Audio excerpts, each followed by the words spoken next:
Alright, so we are live. How's it going tonight, everyone?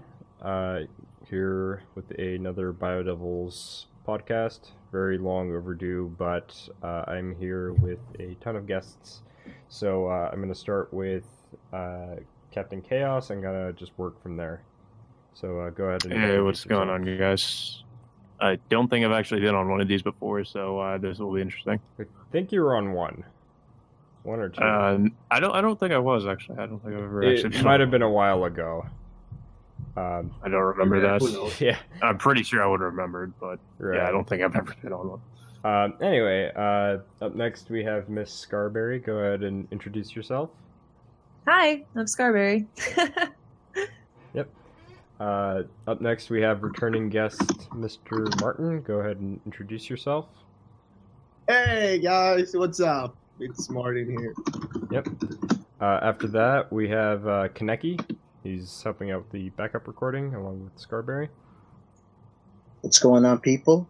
Gears of War 4 flopped. You're just gonna start with that? Yes, because I'm that ridiculous. And last but not least, Mr. Brandon. Ship me timbers. I'm gonna plunder your booty and your groceries. Damn. And your movies. This man is talking about some piracy over here. I don't even know what he's going on about, but I mean, A+ for sticking with a theme. Yes. Yeah, because he has the Captain Jack Sparrow picture. Anyway, we're gonna get right into this one. So I'm gonna start off with number 2.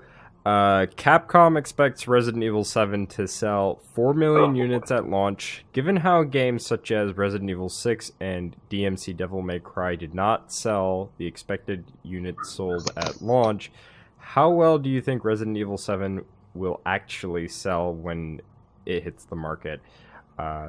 So does anybody want to go first on that one? I guess I'll go. I'm 50-50 on it. I can see it selling very well at launch, though, but I don't think it will sell 4 million right after the get-go. Mm. For starters, like Collector's Edition, which is what been confirmed that it will come with the game in America. Right, Dom? I'm sorry? Would a Collector's Edition come with the game? We'll talk about that in a little bit. Yeah, that's a loaded question. Okay, well, besides that, if Capcom didn't add the game towards the Collector's Edition, that would hurt the sales. So it would be stupid to do that. Yeah, I mean, it's too early to say, but it depends. I mean, I don't think it will sell that well, to be honest, especially considering how many people didn't really care for Resident Evil 6. I think that kind of left a sour taste in their mouths, and most people seeing the gameplay for this one might be turned off from it. So I feel like that's going to affect the sales quite a bit. The only people that I could see buying this game would mostly be like the casual market. So like mostly people that don't really know too much about the franchise in general, or have not played a lot of Resident Evil games, or just don't care about the fact that it's very, very different from any of the other Resident Evil games. So I don't know. I can't really see a lot of the hardcore fans or the general fans really picking it up. I mean, I could be wrong. There could be some people that are excited for it, despite them being pretty big fans of the franchise and not really caring that it's going in such a different direction. But it's mostly going to be, I'm at least assuming, the casual audience is going to pick it up. Yeah. See, I would see that the series loyalists would also buy it just to be loyal to the series, kind of like what happened with Infinite Warfare, where if you're just like, but Call of Duty is the best, it's like, but I love Resident Evil, so they go out and buy it anyways, even if it's that's true. If they don't even like it, they're still going to purchase it.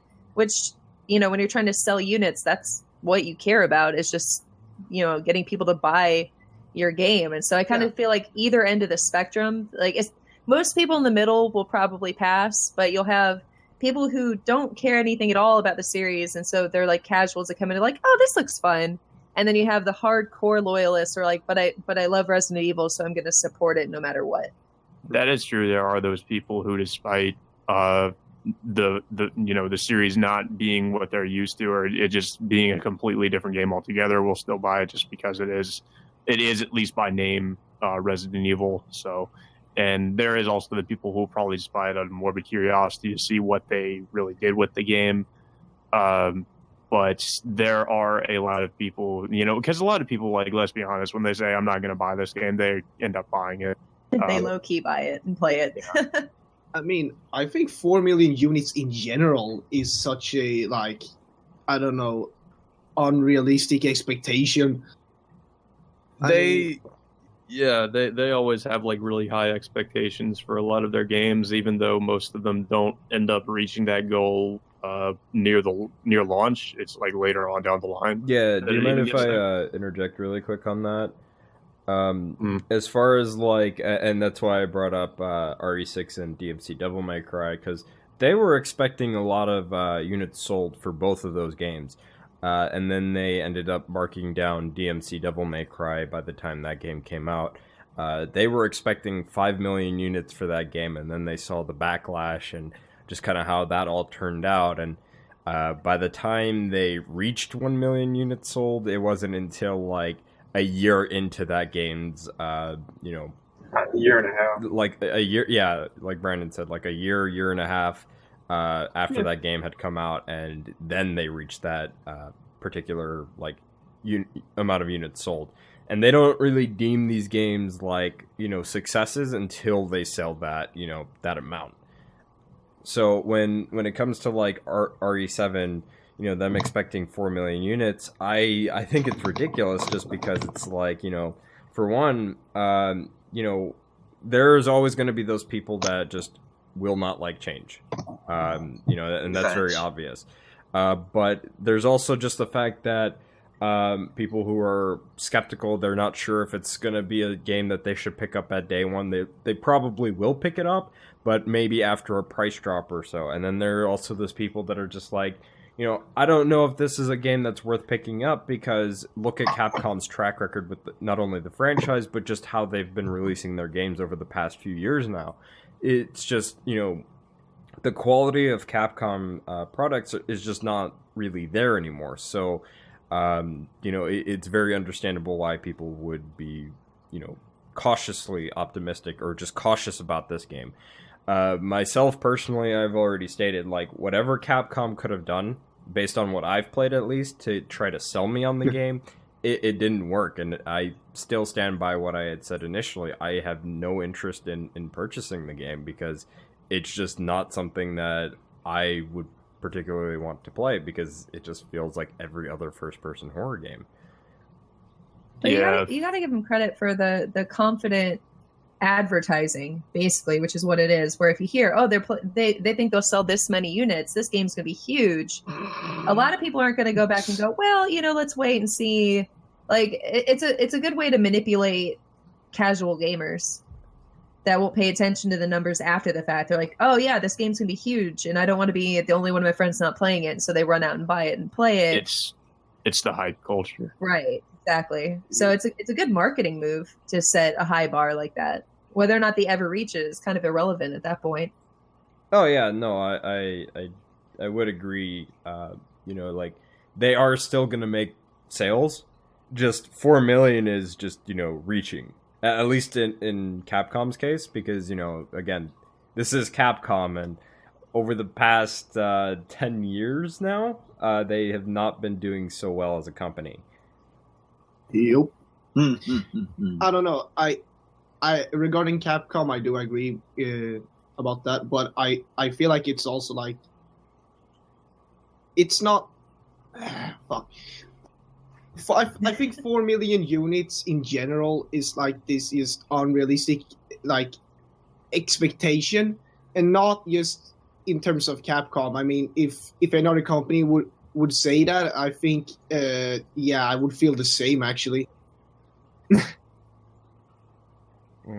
I don't know. So does anybody else have anything to add before we move on to the next question? No. Resident Evil is love and life.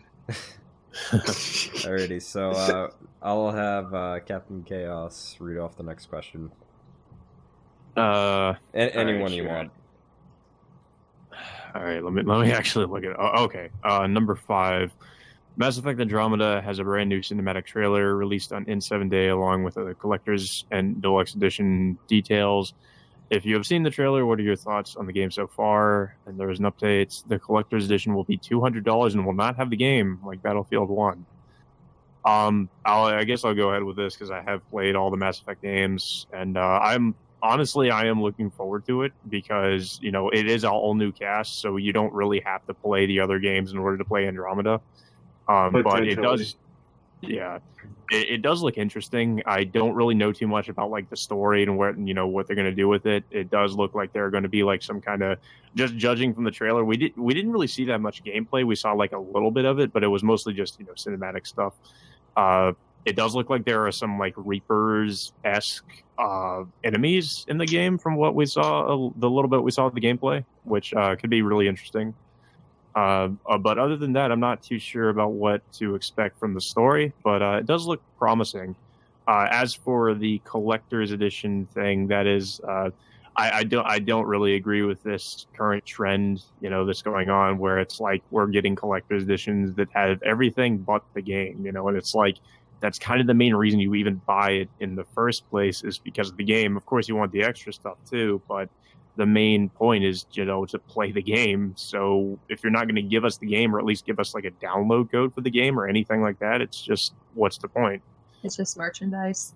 Yeah. Yep. Yeah. Still on eBay. And $200 also is a pretty big asking price. Do we know what it comes with? Partially. Does it come with the game? That's for sure. Right. We know that. Doesn't it come with like an RC car or something like that, or Oh, not that's an why? RC car, but just a replica of one of the vehicles in the game? Oh yeah, the Mako. the Mako. Yeah.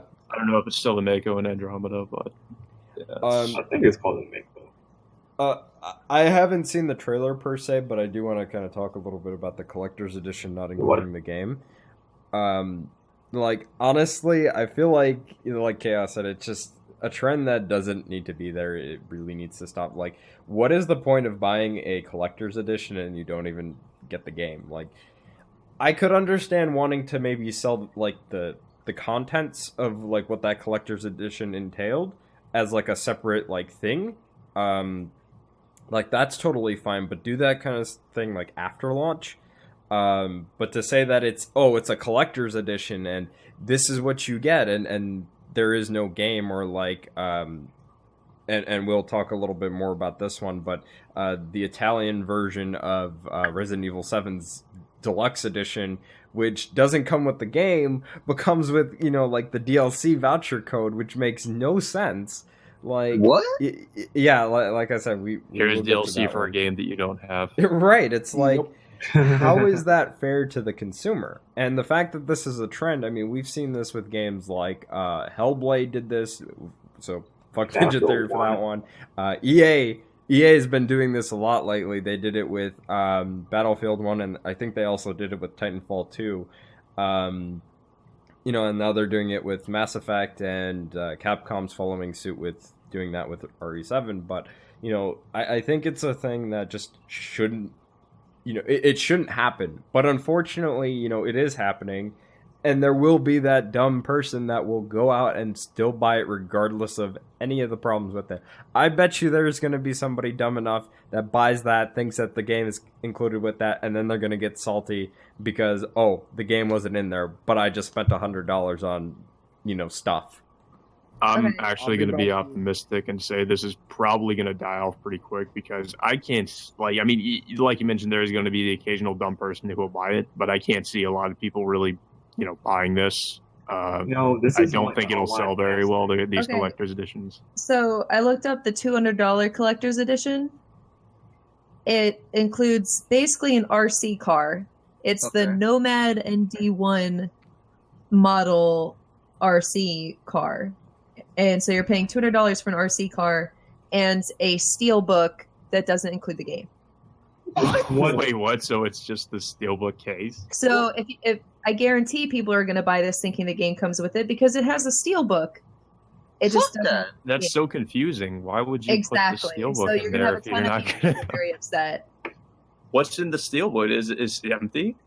Well, it just says underneath it. I mean, it does put it at least in larger font, but it does say "game not included" underneath the steelbook. See, that's dumb. Like, that is really dumb marketing. But again, you know, And people are going to essentially- buy into it. Oh no, people are going to buy it and get really upset. And then the RC vehicle itself, you can download an app that will remotely switch the lights on and off. This is quoting from the site, and snap photos or record videos with the integrated camera. So you're basically paying $200 for a Mass Effect Andromeda themed drone that won't lift off the ground. That's basically what that is. Yeah. Oh, and a steelbook with no game in it. I think the Black Ops 1 Black collector's Ops edition had it, something like that. I think one of the Splinter Cell games. I think Blacklist, the collector's edition, had a RC car or something. They came with the game, though. Yeah, that's true, it did. Yeah, Or that just came buy with the a little games. cheap digital camera and stick it on a $40 RC car, and you basically get the same effect. Yeah, Yeah. that is true. I don't know though. EA's been weird lately. If you buy the PC like physical editions of both Battlefield 1 and Titanfall 2, it's just a game code for Origin inside a box. It's not a disc or anything. So there's like literally no advantage to buying it physically. Yeah. It's so stupid. So, did anybody else have any thoughts on this, or can we? Besides it being Uh, stupid, no. Alrighty. Developers being dumb. So, why don't we let Scarberry take on the next question? Sure. Hold on. Try not to just keep. I have to push to talk, so hold on. I keep doing tildes and stuff. Okay. I'll do the first one. Sony will Oh, be the guys, it comes with a publishing. nice box. Sorry. I am in the box. Totally lit. Sony will be publishing Team Ninja's Nioh with PS4 Pro enhancements. After looking at the image provided, what are your thoughts on the new quality settings? For me, because I think I'm the only one in here that's actually kind of keeping tabs on the game. Unfortunately, I think James isn't. Well, James isn't here, but he might be coming in later. Yeah, I actually really like this. The base settings for just the regular PS4, I think it's like 900 or 720p with 60 FPS if you take on action mode. But now you can have 1080p 60 FPS with the Pro, so you can make everything look a little bit more sharper and nicer. So it was a nice little change to see there. But I'm also seeing that if you have a 4K display, apparently you can play the game. It would still be at 1080p 60, but then you could also play the game at 4K 30 and 4K 30 and then 1080p 60 on the 4K display or whatever. So I think it's a really interesting change and addition for anybody that has the Pro. I just need to see it for myself though and see how much of a difference it's going to make. That's what I was thinking, because I haven't seen the game, but it's one of those things. Any release, there have been so many games that have been released where it should have been fine, and then everyone complains about frame rate dips and it not being stable. Where this one, they very clearly say that it's stable. So I hope that that's actually the case. Oh, yeah, because the alpha and the beta, they came out a while back, and the 60 FPS, when you switch over to action mode, it's locked at 60, which is really nice because they were. Yeah, that is nice. I think the developers were even saying that was something that they wanted to target for the action mode. But that's also the reason why they have things like movie mode, and I believe there's also a third setting called variable mode. But the movie mode is more or less for people that are really into graphics and care more about graphics as opposed to frame rate. So they wanted to kind of give those options to players for both sides. Whether you like frame rate or whether you like visuals, and I think that's a very nice addition to the game. So seeing how much these settings are slightly improved on the PS4 Pro, I'm really interested to like I said, seeing how this kind of turns out and how this will look on the Pro. Yeah, I feel like for a game like that, you really need to have 60 frames, just because it's for reaction time and all that helps out. Oh, yeah, totally. So I'm pretty sure nobody else has any opinions on that game, so I'll let. I've only played the I played the alpha and the beta demos, and I'm definitely liking what I'm seeing of it so far. So I'm looking forward to it. When is it coming out again? I actually forgot. February, I think 8th. 2017. Okay. February 8th, I think it is, but 2019. No, it's coming out. It's coming out in a couple of months. But I guess we can move on. Why don't we have Brandon read off the next question? Sure thing. Let's get this one out of the way. A godlike Akuma is officially teased and will be playable at PSX 2016. What are your thoughts on Akuma making a sudden return to Street Fighter despite being Tekken 7? And do you think Capcom is making a desperate move? So who want to go first? I'll go first. I'll play Tekken 7, thank you. Not interested in playing Akuma in Street Fighter 5. Is Street Fighter 5 still like does it still have all the issues it had at launch, or is it like kind of fixed? Still has issues in a way. Still has issues, but it's sort of trying to fix it. I'm just gonna put this out of the way. Is Street Fighter 5 irrelevant at this point? Yeah, I don't think a lot of people are really playing that. I'm not. I'm not playing it. In the tournament scene, so I want to pick it up personally, just try it out, and of course play as Akuma. But I'm definitely getting Tekken 7. If you want the game, the collector's edition is like only $30, which is a pretty good price. And I was tempted because it comes with a figure, but then I'm like, fuck it. I'm not even a huge fan of Street Fighter. Yeah, that's what I've been hearing a lot. Like, I know about the collector's edition being like $38, and then the standard edition being like only $18.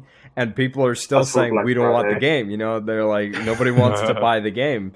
And I think that's only because of how Capcom has handled that particular product. They released the game with missing features and whatnot, and then their whole philosophy on that particular game is just, well, we'll just keep releasing updates, and that way we can keep getting our user base back, or keep our user base interested in the game. It's weird, which is weird because it's like, that's not something that people were expecting, I don't think. And it's not like, I would say, and I know this is a completely different type of game, but like the way that Ubisoft handles Rainbow Six Siege, they stated from the start that they would be doing constant free updates or whatever, but it's mostly meant to be a multiplayer first-person shooter. And according to them, it's been so successful, and because of how big the player base has been growing over the year, they've basically said we're going to do year 2 because of how successful the game is. And that's not really what you're seeing with like Street Fighter 5, where people were hyped initially, but that player base has died down so fast that they've moved on to other games. At this point, year 2 would have to be a big boom in order for Street Fighter 5 to be really relevant, like Street Fighter 4 has been. Oh yeah, because of that, like still play Street Fighter 4. Yeah. Well, like I mentioned with some other people, like adding in these characters that people wanted from the get-go will probably let the game be more relevant. Yeah. Not adding like Sagat or wait, hang on, sorry, I'm getting a little circles. So 50 characters is not good enough for them? Yeah. So I don't know. go ahead. I kinda never heard anyone ever talk about Street Fighter 5 as soon as KOF 14 came out. Is that game even relevant too? I never heard nobody talk about that either. Not online, but the tournament is still doing good. Yeah, so is Street Fighter 5, but that's not saying much either. Man, that's drones. I would say that's drones. Okay, LCG. Alrighty, so any final thoughts before we move on to the next topic? Yeah, stop being biased and play different fighting games and play Street Fighter 5s. Idiots. Play Tekken 7. That's But a it's better gonna game. have Akuma. Man, Man, the Tekken 7 so is dead. let- We don't know who to blame. Let's transition before this becomes a Street Fighter V roast. So Martin, why don't you take on the next topic? All right, let's see here. Oh, let's do 9. THQ Nordic announced that Darksiders War Master Edition will have 4K support on PS4 Pro and PC, native 1080p on all consoles, 60 FPS gameplay except on the Wii U, 30 FPS, among other things. What are your thoughts on the War Master, and is anyone gonna pick it up? So, I don't know. I know one thing. I'm not getting on the Wii U. Do you even have a Wii U? I do. Oh, I have I one. do. I soft modded mine, thank you.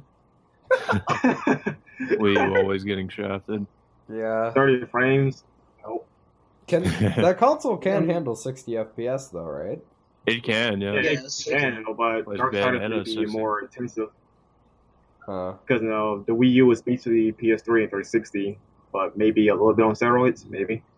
Yeah, as for me, like I've never been a huge Darksiders fan. I played the first game and I beat it. The second game was okay. Like it did improve some things from the first game, but it's I don't know. I kind of lost interest after a while and kind of dropped it. So it's been a while since I played either of those games. I hope it's not going to be broken like the definitive edition. Because the I- PC port is god awful and the console ports will keep crashing. Oh, the second game? yeah, the definitive edition. As for like, I'm not surprised that it's gonna be on like 1080, like native 1080p 60 FPS and stuff. I'm not that surprised. I mean, the game was released such a long time ago. Yep. I mean, I'm talking about the original version. But I know that the price for the game once it's out will be like $20, 25. So Worth it. I mean, it's a pretty alright game. I mean, It's just Yeah, average yeah, at best, and really it's good. really just more of a copy of a lot of games that came before it. It just always felt like an amalgamation of like every other action adventure Yeah. game. I'm complaining. I enjoy those action games. I mean, it's not as bad. It's just that it's not necessarily the most original thing ever. True. Yeah, I never played Darksiders, so I have no opinions on this. It's basically kind of I don't know. It might be a bad comparison, but think of God of War, but more like open, just generally more open and not as linear, I guess. You know, the other one is imagine a more watered down Devil May Cry. Yeah. And then Darksiders 2 has like elements of Legend of Zelda. Yeah. Yeah. The armors and whatnot. It's like an Riding a RPG, fucking action horse RPG. and stuff. Get up, pony. Darksiders 2 did kind of change a few things. Yeah. Alrighty. That is interesting. Anyway, I think we can move on. So I'll let Kaneki take on the next question. I think you might want to take on number 4 on small topics. Okay. Samurai Showdown 6 will be coming to the PS2 list on the PS4 on November 22nd. Does anyone plan on picking the game up? What's that? SNK game? Yes. Yeah, I never played nor heard of Samurai Showdown until fairly recently. Just the series is not relevant. It's I've good, heard but I just wish that the game I just said, Samurai Showdown 6, would had online, but no, it's a PS2 PS4 title. God damn it. Yeah. It would, I don't play fighting games, but it would be nice to see, like, some of those games, those old school games that come up on the PS2 to PS4 list getting, like, online support. I But just that think it probably would... took a lot more time to do that. I know It- Garo. Not already an online game. I know Garo on PS4 is getting online. That's sweet. Yeah, I mean, like, I would agree that, yeah, sure, it might take a little bit more time, but I think people would be willing to wait a little bit more time just to be able to play online with some of those games. You know, at that point, it might as well just be a remaster, because if the game didn't have online in the first place, I don't see them just magically adding it back. I can kind of see where you're coming from with that. it's kind of a 50-50 situation. It really just depends on how it's handled, you know. Because on the one hand, I do agree, like, yeah, you might as well just remaster it. But on the other hand, you know, you could just easily just bring it back, even if it's like, say, like, not even online, but like even like split screen, if that was a thing, you know, adding that back in or something like that, if they removed it or something. Oh, it's a fighting game, so it better have it. Well, yeah, well, actually, it wouldn't even be split screen on a fighting game, but you get the point. Like there should be those online support things. I mean, they're going out of their ways to, you know, upscale the games to 1080, 60, and giving trophy support. So, Yes. you know, it is something that I think they should consider, maybe. You know, I'm surprised that game isn't even on Fightcade either. Like, what the fuck? Oh, really? Yeah. So no wonder. So it's telling me I don't think it had online before the game in general, which it should. Alrighty. So I think everyone's taken a question already. So I will read off the next question. Because I know a couple of people wanted to talk about this one. In more Resident Evil 7 news, the collector's edition has been leaked in Italy, but officially revealed in the U.S. While the leak for the Italian version apparently claims that the game will not be included, the U.S. version, and I'm still kind of 50-50 on this one because it just looks like they're doing the Mass Effect Andromeda thing with the Steelbook. The US version seems to include the game, or at least a steelbook for the game. What do you think of this news? And then there are some bullet points. You know, GameStop Italy has recently updated the dedicated page for Resident Evil 7. We learned that the collector's edition is going to be sold at like 99 or 100 euros, which is roughly about $100, and will not contain the game. What is it? Everything else, though, it's like an art book, a replica of the house, a USB stick, and some pictures and stuff like that. Whereas, oh wait, no, yeah, it does say that the US version.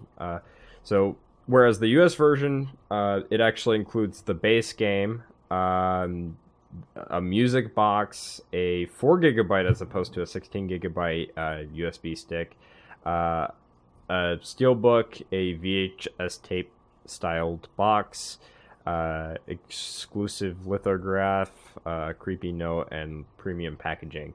And you can see both of these collector's editions in the images in the doc. But I want to know, what do you guys think about all of this? Hold on, quick question. They're not going to add in the weed in the game? In the collectors? What? The weed, man. What weed?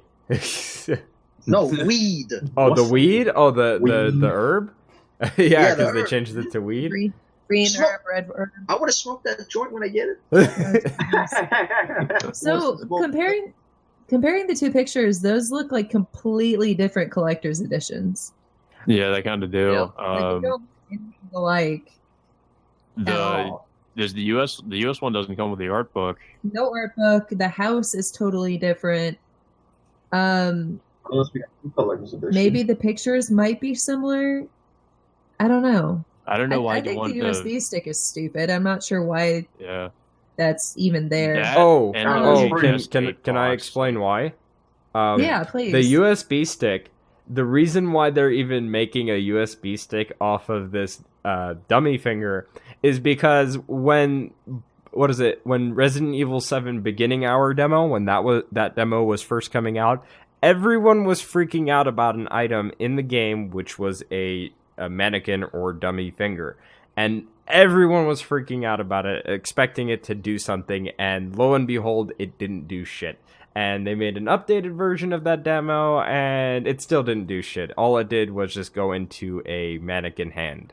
And a hand to deal with. And it's like, people were freaking out about it, and that's pretty much their only excuse as to why they're doing a USB stick based off of that. Okay. I do think that it not just being just a house, the fact that it's a music box makes it a lot cooler. Even if you're not into music boxes, they use music box music in horror games so much because they're just creepy. And then it does make it a little bit more than, oh, it's just a model of a tiny house. So that makes a little bit more sense to me. And then the steelbook, is that what in that bottom picture, is the steelbook of VHS tape? No, it's right next to the VHS tape.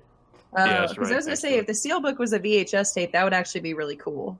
No, that's why I'm confused. It was like, why are they including a box of VHS tape? There's nothing in it. I would assume it's just to keep some of these like looser items in there. Yeah, I guess. But I mean, like, I don't know. It just, to me, and what makes this a little bit more weird is that, like, the Italian version of the collector's edition comes with the DLC for the game, but not the game itself, you know? And then I think that's really weird. Like, I don't know why Capcom would want to do it that way. I don't even know why you would want to release a collector's edition, not include the game, but then say, oh, you'll get the DLC, though, with it.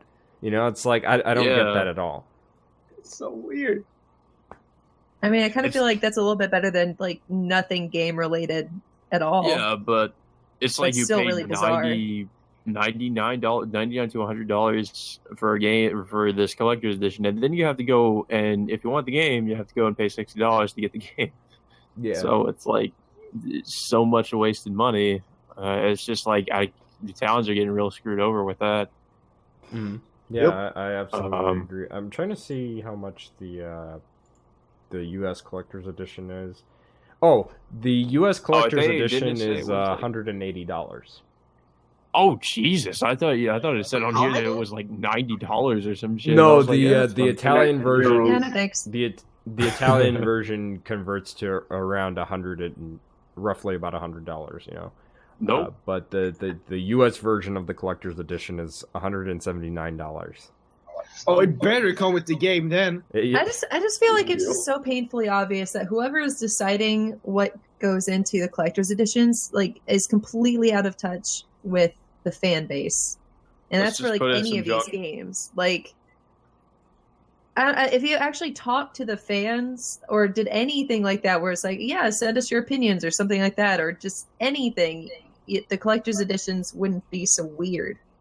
Mm-hmm. Yeah, I would agree. Like, I mean, getting a steelbook, that's always pretty nice. I always like getting those like steel cases. Well, steelbooks and the art books make sense. Yeah, like actually one of the collector's editions I got recently, I think, is a pretty good example of how to do a pretty decent collector's edition. It was for Dishonored 2, and it comes with Corvo's mask. It comes with a propaganda poster. It comes with the ring that Emily wears in Dishonored 2, and it also came with the steelbook case for the game, and it comes in a pretty nice box too. So, and all that was only like, I think it was only like 118, 100, something like that. It wasn't that expensive. So, right. You know, and the mask is pretty nice quality too, and it's pretty big. So, when I see something like this, it's like, you're crazy charging around like $200 for all this stuff, and I'm pretty sure it's mostly the music box. But even still, it's like, that's way too much to me. It's just, you need to really bring that price down, at least like maybe like 120 or something. That seems more reasonable. Just around 200 is just, to me, it's just way too much. And you know, a lot of it, other than the house, there really isn't a lot here aside from just the game.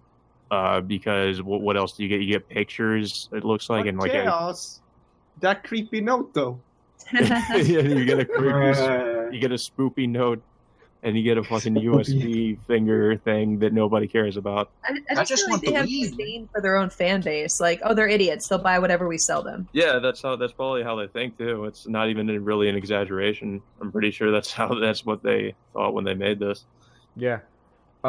Dicks. You know, and what is it? I mean, another good example of like what you can get out of like a game. You know, and I don't think this is a particular like. It's not a collector's edition. They just labeled it as an edition for whatever reason. But the Senran Kagura Endless Summer Edition, it was basically, you know, base price $60, and you know, it came with like like this box for the game. It came with some little like trading cards or whatever. But then it also came with like a really nice thick art book, and also a 2-disc soundtrack. And that was just for... Why do all the pervy games come with a lot of stuff? You know, like, and that was like, you know, for $60, So you it's can just be like... fully immersed in the perv. You're right. But you know, jokes aside, it's like, you know, that's just a base version of a game. You know, it's like that makes no sense as to why that would even come like that. But apparently it, you know, was included like that, and it's just like, oh wow, you know, you paid $60 and you get all this crap. Like, why can't more companies do it that way? Like, at least include an art book. Like, is that too much to It ask could be for? because it's like such a niche kind of game, so they can get away with it, I guess. But I don't know, because you're comparing that with like AAA developers, and it's usually like most AAA developers that end up making a lot of stupid mistakes that most of the time. Yeah, unfortunately. I don't know. Yep.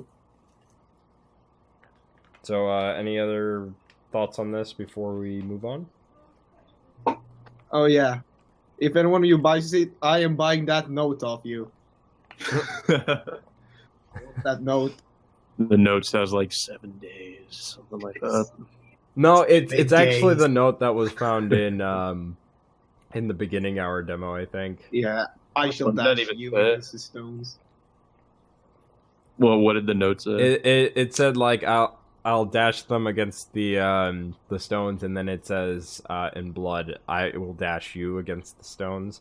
Ooh. But it's like, Yeah, you know, if it's- somebody fucking saw that, they'd be like, what the fuck is this? Like, whose blood is this?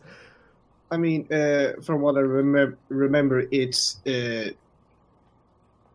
just a regular note that says "I shall dash them against the stones." But then after you've been checking the VHS tape, then it'll lay like in front of you, and yeah, then the blood thing will be there. It'll Right. be like spoopy. Yeah.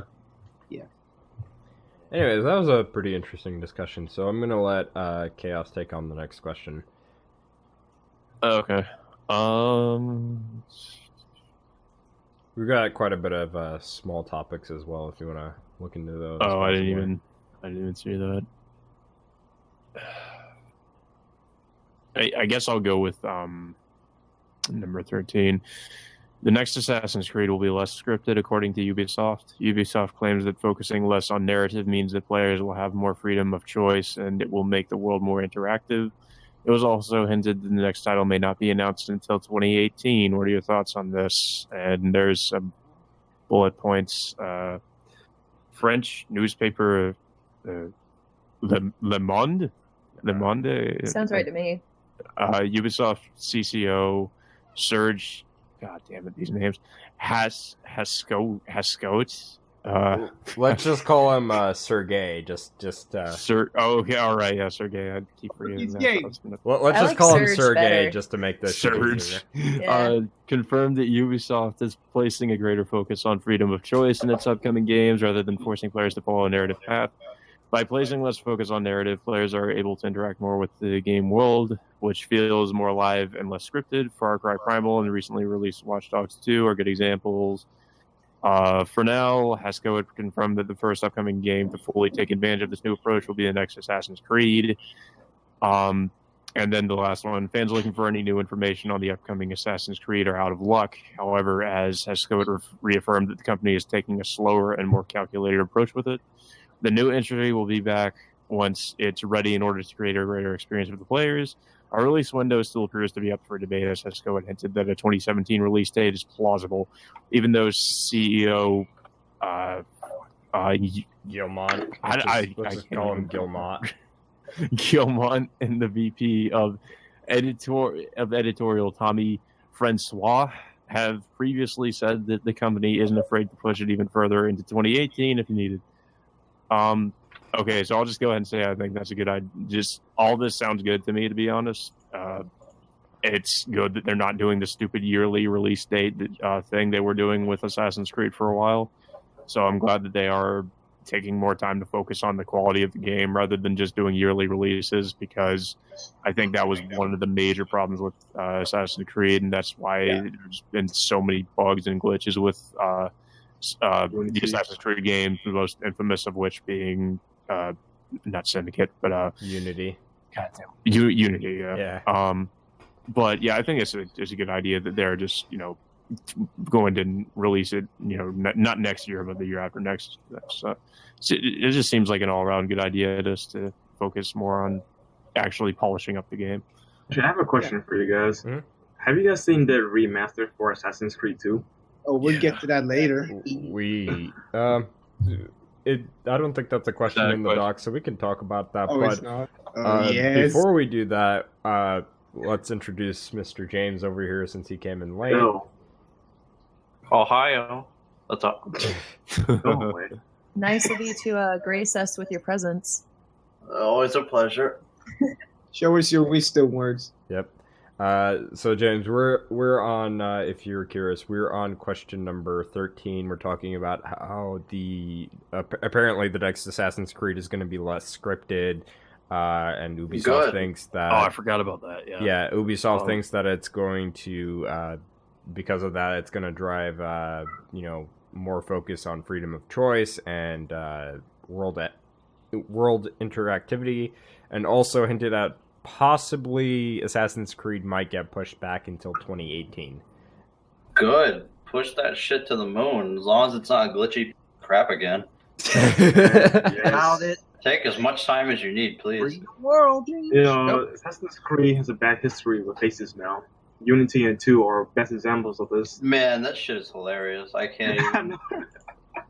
He looks like he can't stand to be in that game. Yeah, it's like the biggest eyeballs I ever seen. He looked kind of so salty. Oh, but- man. Lavender? I said he looked kind of salty. Is this a picture of it? Someone get a picture of it. Yeah, somebody has to bring up a Put picture that of in the it. video. Yeah, See, if I can find with it. regards to the Assassin's Creed thing, like I personally gravitate more towards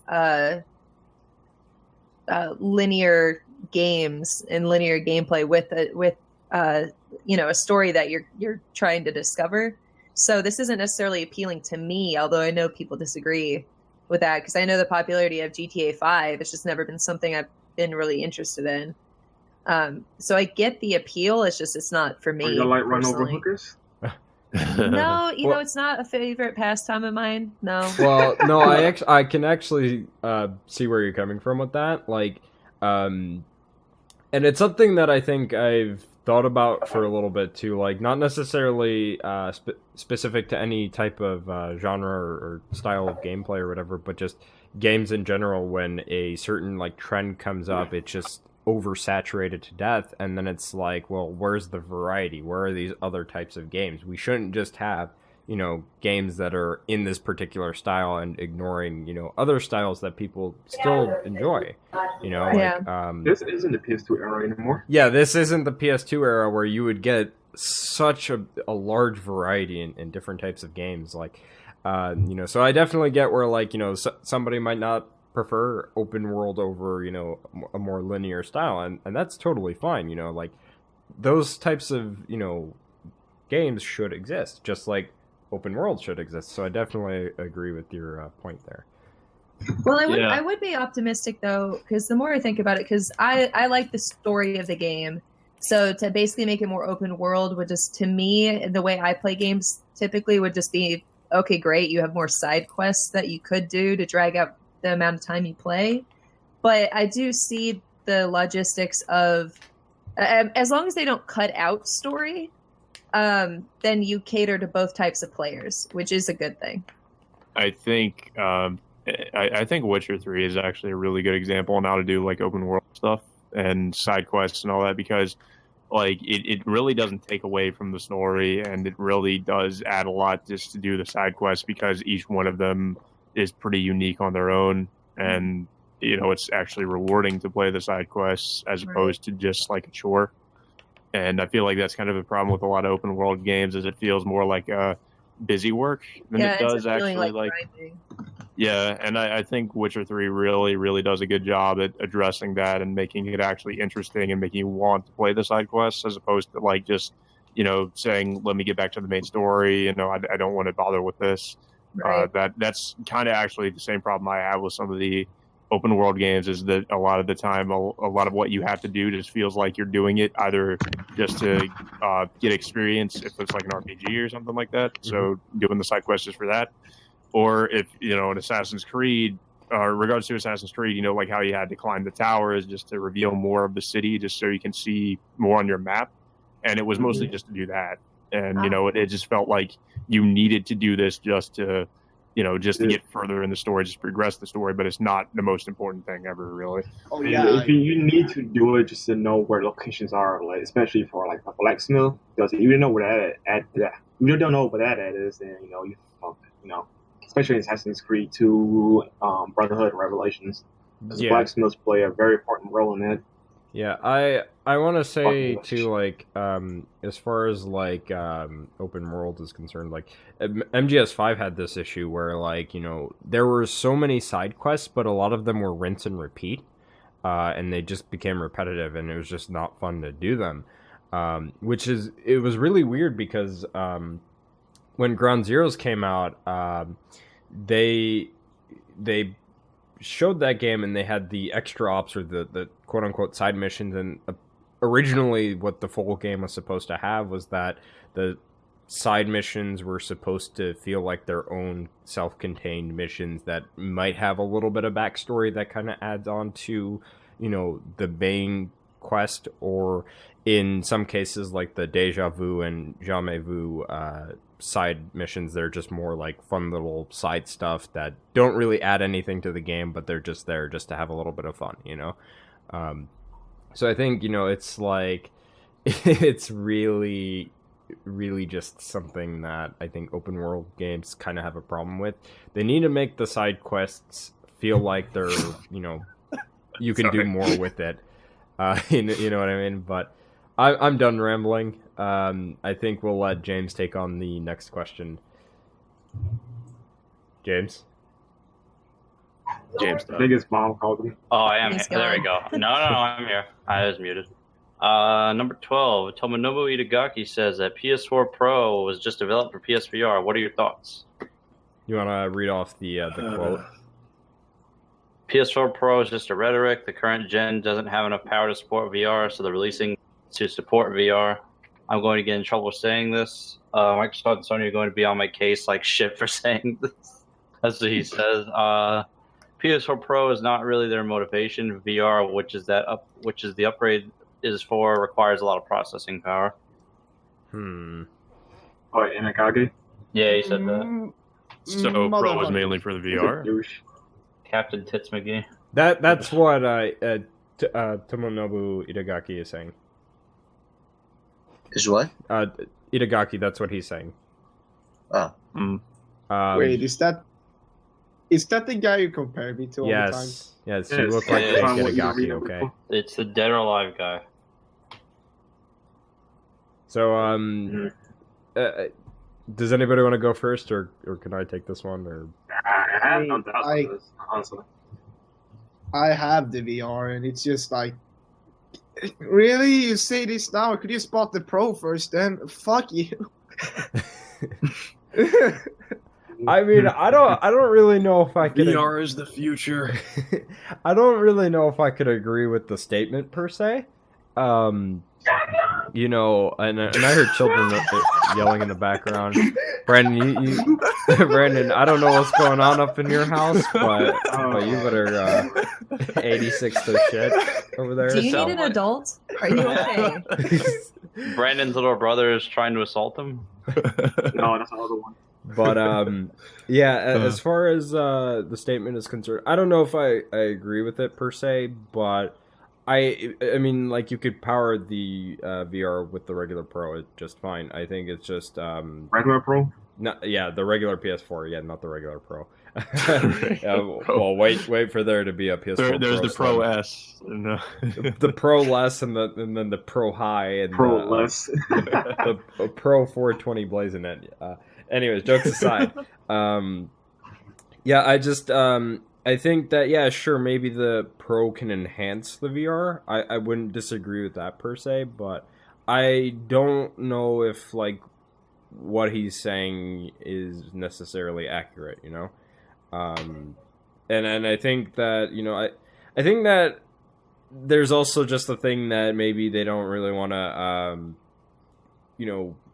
focus on developing a game that's enhanced by the Pro per se. Maybe they just wanted to kind of max out what the original PlayStation 4 did. So I can kind of I can understand that, but I don't know if I can agree with the statement per se. So yeah. Anybody else? Or... Okay, real quick though, I can kind of see where he's coming from just by going by what Microsoft is saying about the Scorpio, because they're saying only VR games are going to be exclusive to the Scorpio. Maybe that's a little bit more accurate to Microsoft, but not so much to PS4. And so yeah, true though. But no, if you put two together, you may understand the statement. Yeah, make a Connect 3. Hell no. Oh god. It's gonna be better this time, guys. We promise. Oh fuck that! They said that last time. Anyway, they said it last time. It was a flop. Yeah. So we'll move on. Let's have Scarberry take on the next topic. So did you have one in mind, or can I pick? Oh yeah, you can pick. Okay, I'm gonna go with 16. The NES Mini Classic was released and sold out in the span of 4 days total in the UK and the US. Now the NES Mini is being sold for up to even $4,900 on eBay. What do you think of scalpers, or people who resell at higher prices? And what are your thoughts on a re-released emulated console being put on the market for purchase? Oh, you mean so emulated console like the Retron and stuff? Is that what that is? That's the thing. I mean, that was the downside to the console for me personally. Was I got excited about it, and then it's like, oh, but it doesn't have, you can't use games on it. Like you can't get the classic NES games because there's no slide. It killed it for me too. You know what's funny though? The Famicom, the equivalent to this, has been hacked in Japan already, so you can now add your own stuff to it. Nice, but I mean the purpose that they were selling it was but it comes with these, I don't know, what was it, like 30 games? So basically it was a system with emulated games are already preloaded. Yeah. And then but you can play it with the old controller, so it was nostalgic. So like I get it, but I was so much more excited about the concept of it when I thought that it was just a smaller version of the old console where you could have a classic game and plug it into the top and be able to play it. Right. Yeah, I get the whole, like, because I know people really like the idea of it being just a plug and play thing, but I do have to agree that, like, it would have been nicer to see, like, them adding in a port for you to, like, stick in an NES game and just play it. Like, maybe they could have had something where, like, the system would recognize it and just, take the software or whatever and emulate it that way, and then once it's on the system you don't ever really need the cartridge itself, or maybe you do just to just so that it knows that, hey, you're using the cartridge. It's just we already have 30 preloaded games in there you can't get rid of, but the cartridge slot there is just so that you can play other classic NES games. Yeah, I think the nice thing about it is that it's got the HDMI port, which is really nice. Yeah. But talking about like these resellers here that took these, there are people that bought like 20, 25, even like 40 to 100 of these things, right? And I think some people even marked it up to like almost $9,000 at one point. Jesus. It's like this is something that I've always had a problem with resellers. They take so much of this shit. They mark up the prices, and it can fuck over a market. Some people who have a business and want to sell like used games and used movies and whatnot, they'll see that and they'll be like, oh, well, that's how much that's worth for. Better mark up the prices too, and it's just not right. And then, and not to mention, I think Nintendo's also at fault because they only made like a limited amount of these things. They plan on making more, but the big problem is that they make such a small quantity that these things get bought out like almost instantly, and that's probably the biggest problem with that. Do we know how many were released in Japan? I have no idea. I just don't know. Because that why might you actually pay be so much. relevant.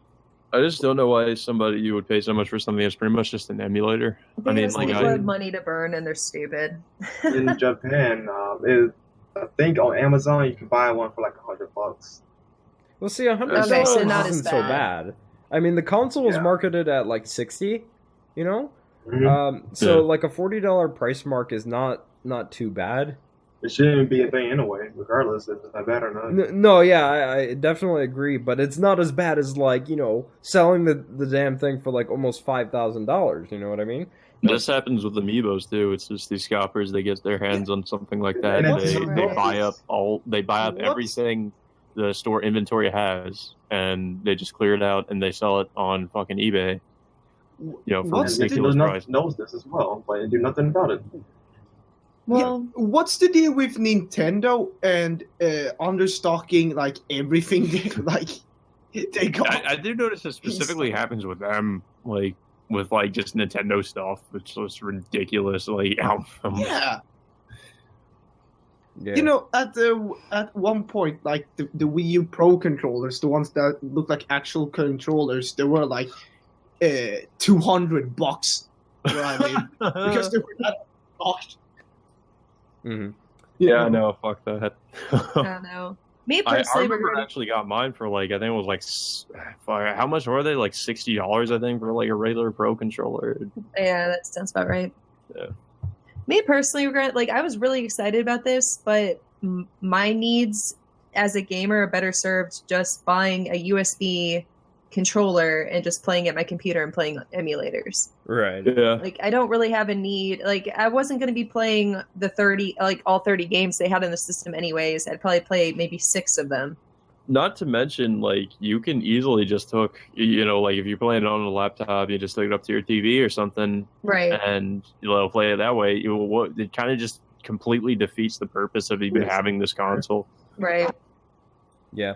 And kind of going back to like people kind of buying out like an entire store's like shipment of those like consoles or like even like amiibos or anything like that. I think they should really limit it down to like a two items per person sort of thing, where people just don't come in and be like, okay, I want the entire stock, because like how is that fair to anybody else that wanted to purchase that?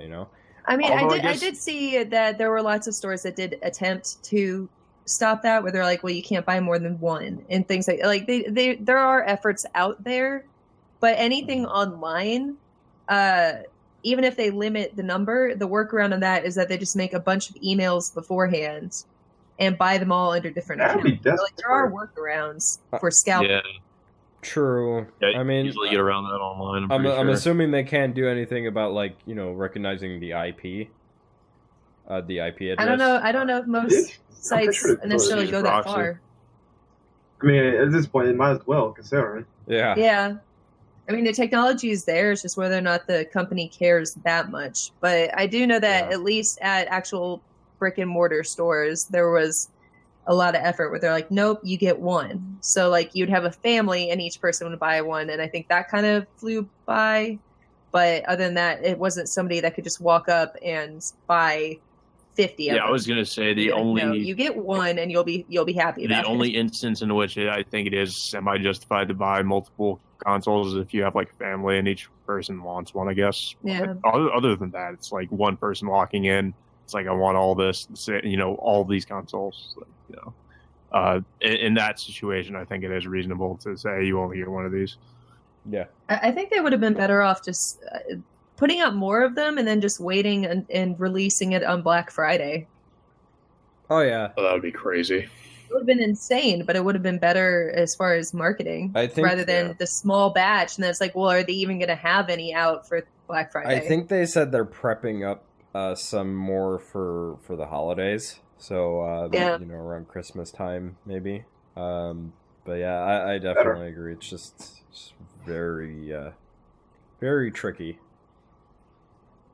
So any final thoughts on this topic? Before It could have been handled better. Yeah, Nope. I don't know definitely. why. What happened, James? Nintendo, why do you do this? Nintendo, you Stop suck. understocking Why? shit. So we'll move on. I'll have Martin read off the next topic. I would suggest taking one of the smaller topics because we have a few of those that haven't been touched Sure, yet. I'll do just that. Let's do small topic number 5. Mhm. So Destiny 2 is apparently releasing next year. How do you feel about this after Activision and Bungie claimed that the original game would have 10 years worth of support? Ew. As someone that played, That backpedaled that ass off. as someone that I still haven't played, played Destiny, so I I, played it don't too. personally care. No. I haven't played it. Ew. I Played knew it, said this it was would boring. happen. I knew this would happen, to be totally honest. As someone that played the first game like a lot, it's just that game has so much problems that it's like, yeah, there's no way they're gonna have a 10-year support on this. They're gonna release 2 in about 3-4 years tops. Yeah, mostly the issues I hear people have with that game is it's just generally very it's not what they promised. Like It they lacks said it was going to be content. some MMO shooter, and it's just kind of Destiny was supposed to be the second coming of shooter, apparently. they really hyped the game up. Oh, another game got overhyped? I'm shocked. Yeah. Mostly because it's Bungie. All that is, people bought it because it's Bungie, and it's like, oh, it's something other than Halo. You know, I want to see what Oh, this is hell about. no. Well, even people that takes it for what it is, it's just like the game just lacks content in your eyes. Yeah, It's very weird. I mean, most of the DLC they had weren't very good. Like the only one I hear good things about is Taken King, and the other ones are just forgettable.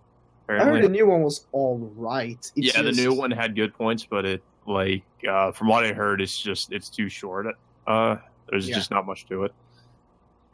Mm-hmm. Yeah, it's sad. I mean, I didn't really want to Oh, play it. okay. I remember what the main complaint was. What? Most of the story is actually told through the you know how kind of Dark Souls does this. Most of the story is actually told through the lore stuff you get. Mm-hmm. So you actually have to read most of it. Here's the Oh, thing, and people though. don't read. Yeah, Here's the well, thing. and most of See, it I, happens in the I'm a past. player that reads everything. Yeah, No, no, right. no. But the problem that I hear, the main problem is that like most of the really cool, important stuff happened like before the events of the game. So it's like Yeah. when you play the game, it's just the aftermath of everything that came before. And most of the lore you have to actually read off a website. Yeah, I was gonna say Yeah. that Yeah. it's not so much the problem that you have to read the lore, it's just that it's locked behind a website, and I think you have to get like specific cards in the game or something like that in order to access specific lore points. So you'd basically be getting like incomplete lore. And I think like that was the thing. Like people were really excited about that game when it was first coming out. I was just like, I don't really care. It's another Activision game. I know they're gonna fuck it up. The only thing that I wanted out of that whole thing was just that that Glacier White PS4 model that was first coming out. I ended up getting it, and I was pretty happy with it. Obviously I upgraded to PS4 Pro, and I'm letting Ren loan it now. But the thing is that when Destiny was coming out, I was just like, I don't give a fuck about Destiny. I'm looking forward to other games that are coming out. And Yeah, I was never a huge fan of like the Halo series. So when it came out, I was pretty indifferent. So I've mostly just been hearing about what people thought of the game after they played it, and it was just a huge disappointment. The only reason I played it was because it came with my Xbox One back then. Ew. Yeah, I was like, oh, okay, sure. I played the beta. I think they're releasing it that's with pretty much it. PS4s too. What happened next? I thought the beta was okay, but then the game came. Yeah, that's the thing. The beta was really good, but the game was just Yeah. yeah. I mean, it's hyped that I can fly, but that was it. I shoot the sun from my fingertips. Yeah. All right, so Kaneki, you want to take on the next question? The main or small topic? I would say let's focus on small topics for now. Okay.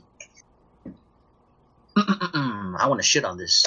What the fuck? Oh, hold on. We Please take number No 7. judgment, but that seems like something you should do on your own time. Kaneki, please. I'm reading number 7 right now, and I'm like, what the fuck is this? No, man. I'm let not the reading that man garbage. pick his own question. No, I know, it's I'm just necessary to saying. read all of it. No, I'm not I'll reading read that it. shit. Hell. No, No, just no, let Kaneki take his turn. I promise the next person, if they want to really take number 7, they can. Just let Kaneki pick one. Fuck Outlast 2. Shitting on Watch Dogs 2 is the shit. Go for it. Oh my god. Hipster Dogs 2 update 1.04 is out, but still doesn't fix issues with the multiplayer. I'm gonna be honest on this. The multiplayer sucks ass. Any thoughts on this? You know what's funny, Kaneki? The Yes. same problems that multiplayer is having right now with Watch Dogs 2, the same problems with Watch Dogs 1. And Yeah. I don't think they fixed that either. No, even the first Watch Dogs game, I have to agree, it sucked ass. I tried it, and it's the same. Oh, You want to know how I know that it'll never be fixed? Oh, Because they use the word Do tell. soon, which means Soon. never. be next year. Yep. you know what else too though? Watch Dogs 3. You know what else? When it came to them first revealing Watch Dogs 2, they were like, "Well, we could have fixed all these problems in Watch Dogs 1, but we looked at forums and decided it's time to make a sequel." That's Yeah, what I their remember excuse that. was during the reveal, and I'm just like, so you admit you could have fixed the game? You admitted that you could have fixed the game. We didn't do it though. But- yeah. You wanted Come to make on. a new one. I mean, come on, we're Yeah. Ubisoft guys. Do you really expect anything less at this point? Yeah. The only thing that I've played in recent years that was actually good for Ubisoft is Rainbow Six Siege. That is like the only Yeah. thing that has come out from them that has been consistent in quality. Although to be fair, I've been hearing pretty good things about Watch Dogs 2. But yeah, Yeah, I mean, same. obviously it does have some technical problems, I'm sure. But Yeah. gameplay wise, Yeah, it seems like they did address some things. But the main problem that I have is that instead of trying to write, like just having better writing, just better stories, just like, well, let's just say fuck it and go the Saints Row route and just have everything be completely quirky and ridiculous, and No. everything is fine now. Oh, I'm hearing though. Some people say the story in the first game was better. I mostly hear good No. things about the characters in 2, that they're more animated and just fun. And then in the first game, it was all just gritty and serious and shit. From what I've been told, at least, apparently, while Watch Dogs 2, as far as the characterization, is better, the motives behind like Aiden Pierce and his story, as far as like how they handled that, was just a lot more interesting to people. Just the fact that Yeah. it was a revenge story as opposed to like, well, he's a black guy that hacks. I don't know. It's Maybe this is just me having played Mafia 3 for a while now. I'm getting real fucking tired of revenge stories. Same. Isn't that game also flopped? What? Mafia 3. Mafia 3. Mafia 3? Yeah, but that. Yeah, I heard a fuck, lot of people yeah. were unhappy with it. Yeah. Oh yeah. No, it's a huge disappointment. And it wasn't even sales wise too. The game in general flopped. Yeah. So, Mhm. why don't we let Brandon take on the next question? I have a feeling he's going to take number 7. But, yeah, No, small I'll topics. spare you You guys. have to read it like an infomercial if you do. Oh my god. Okay, hold on. Give me a second. He's getting into Hi, character. Billy Mays here, and Atlas 2 is giving you a free diaper. guys. But wait, there's more. It's You can super put juice in it. Yeah. Isn't this Alright, Reaper's but- game, by the way? Hello, Reaper. Shout out. Yeah. Oh, I couldn't take that You want seriously. you want to read off any of the bullet points regarding that? No, I don't. I really don't. Oh, go Please ahead, do it, Scar, if Scar. you want to take that on. Underscares. The diaper from the creators of Outlast 2 is a new Kickstarter campaign for a, quote, companion diaper for players of Outlast 2 and is seeking $29.768 US to get funded. No. The diaper is said to feature an ultra mesh sewage suppressor, liquid lock thigh portals, abrasion-resistant fabric, and elastic waistband. The deluxe version has an added drink pouch for extended play sessions. What goes in must go out, of course. Durable nightlight and extra waist support. $55 pledges include the basic underscare plus a digital copy of Outlast 2, as do higher tiers. If you have $6,666, you can also nab the Outlast Chapel booth construction as seen at PAX East. It's a bit odd seeing a promo gimmick like this take funds from amused fans, but people can do what they want with their money. I have to wonder, is this a joke or is this actually No, this like, is real legit. life? But, you know, I feel like this is kind of like the do you guys remember the Kickstarter from Cards Against Humanity where it was the bullshit box? And Yeah. they literally said, you will get a box with bullshit in it. And people paid like $5 and they got sent a box with cow poop in it. And I kind of feel like it's like that. And that's amazing. And I hope it does super well. I You know what? You know what it just reminded me don't of? even You know If what you that want game- to regret- Hold on, one at to a time. comprehend what they were thinking. Sorry. Okay, real quick. Oh god. You know that game? Was it? What's that game called again? Dying Light, was it? Yeah. If you Yeah. go in the game, you get like some bunker, some diapers, and whatnot. That's exactly what it remind me of. We'll send you a bunker. We'll just send you that. Yeah, like actual zombie apocalypse equipment type of stuff. You That can will get never that by pre-ordering the game. That will never happen. They need the peppers. See, this is what this looks like. Yeah, bro. Sponsored by Pampers. Oh my god. What? Why That is was there? so Why? I'm not religious. What is this Satan shit on my dick? I see that too. Wait a minute. Does that say Like- butt guard? That actually says butt guard. What the Or hell butt is guard, that? whatever. Butt Who the grid. fuck would pay for this and wear it? I mean, Like- so you gotta guard your butt. No, it says butt hide your grid, kids, but hide your wife. I thought it said guard because I didn't click on it. This is the end. This is the Why- end of why video is- games. can Wait a minute. Wait a minute. Midnight brownout. Why is that pointing at the crotch area? I don't like that. can I just say really quick, like, I've always hated shit like this because I think it just kind of well, for one, if you're not It's getting up to supposed to take a be piss or funny, taking a shit, But it's you know, like if you're not doing that and you're actually like wearing this, grow the fuck up, please. like I go use the bathroom. If you're not, you know, if you can control your bladder and you know you can hold it in and Oh. No. Get up and walk to the This doesn't have to bathroom, be do just it. used to play Outlast 2. This could also be used for long car trips. Going camping if you don't want to go out and have to poop in the middle of the night in the middle of the I'm pissing woods. myself. There's so many uses for this. one at a time, You'd guys. rather shit in your own shit. That's a better idea. I want to see the deluxe version. But like, Right. you know, because the whole joke of like, you know, oh, everyone's gonna shit their pants, so they literally made something for that because of that joke, and it's just like you went there, you really just fucking went there. Like, By the way, I'm gonna add to this horror Do it. the deluxe version. Oh God. See, and is this from the Kickstarter? Yeah, Yes. and you know, the see the deluxe thing version. is too is that I've seen videos where people would try to promote, you know, diapers for gaming, and I'm just like, are you fucking It's a kidding tactical me? diaper.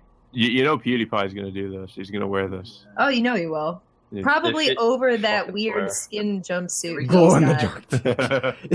dark. but see, that's the thing. Wearable Like, yes, nightlight. it's time to stop. But see, that's the thing. Like, I have an issue with this. It's like, you know, I don't see why people would need this unless if you really cannot control what comes out of your bladder. You know, if you have like some bladder issues, right?